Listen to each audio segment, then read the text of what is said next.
Okay? So, kung maingon ta og joint venture, nagpasabot nga ang lungsod, the municipal government, nakig-joint venture sa private. Nako?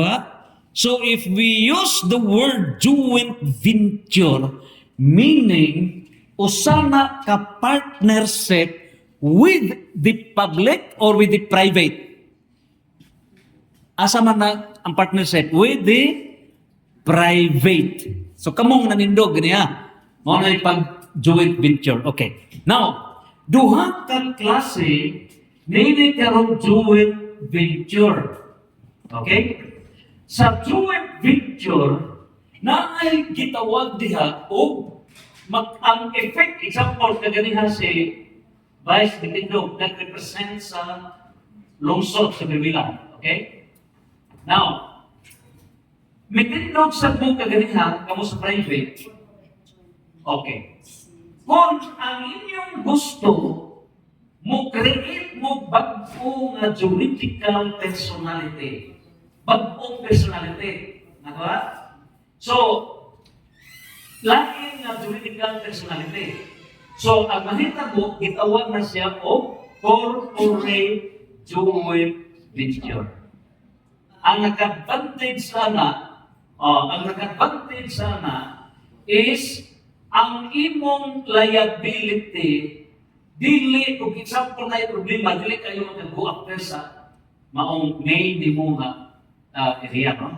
So, separate juridical personality. Okay.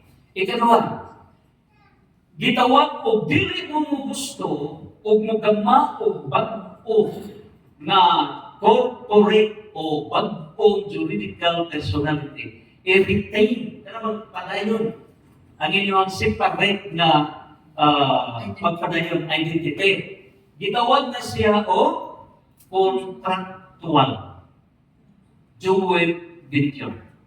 Okay? So, sa ini, mga contractual kay mas dali paspas ang contractual. No. So, ini ang dagan. So, basta gani ang lungsod magkig-partner sa private. Okay. Pero, ano na sa mechanics din proceed. Okay? Okay. So, mga ni ang cooperative undertakings. So, kung mayroon tao cooperative undertakings, mauna ni ang naa sa Section 33. Ang katong gibasihan kaganihan nga ang lungsod, ang munisipyo makipagpartner sa private nato sa Section 35 sa Local Government Code. Pero kung isip ka public LGUs, magka-partner na sila, Section 33 na ang mag-govern. Gitawag na o, ito sa gitawag o cooperative undertaking. Okay? So take note, strictly inter-LGU ra. Kanang gitawag o public cooperative undertaking. Ang partnership is LGU, Section 33. Okay? Nagwa ka? So, duha ka klase sa enterprises ang ownership and operation. Lalo, purely public is LGU o ang partnership with the private. Pinaagi na sa joint venture system. Okay? So, proceed.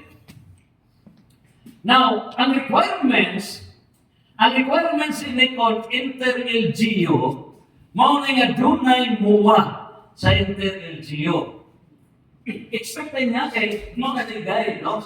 Now, take note, Section 22 sa Local Government Code, ang mayor dili kasahin og muwa without authorization from sa Buniyang Bayan. So, ang another sa o pati magmuwa sa barangay, mao gihapon, no? Sa Buniyang Barangay. Okay? Now, ikadua, kinahanglan gyud nga dunay public hearing. May tabok nga dunay public hearing.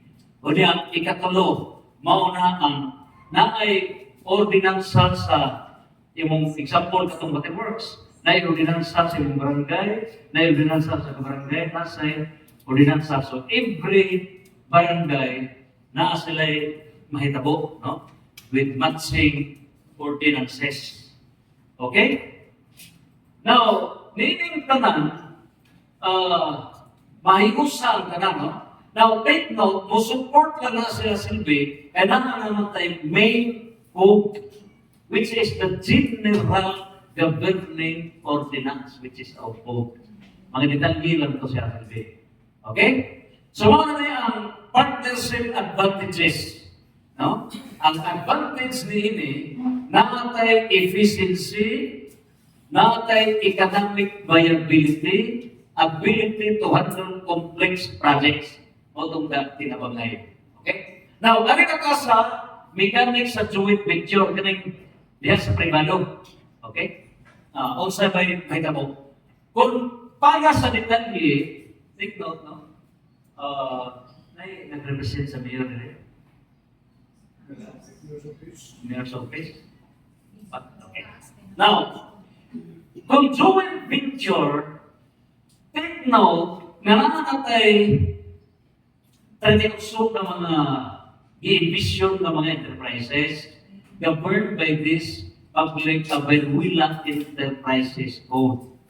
Now, ang detalye na operations ini, mo issue of executive order ang mayor pag detalye ini which includes covers sa implementing rules.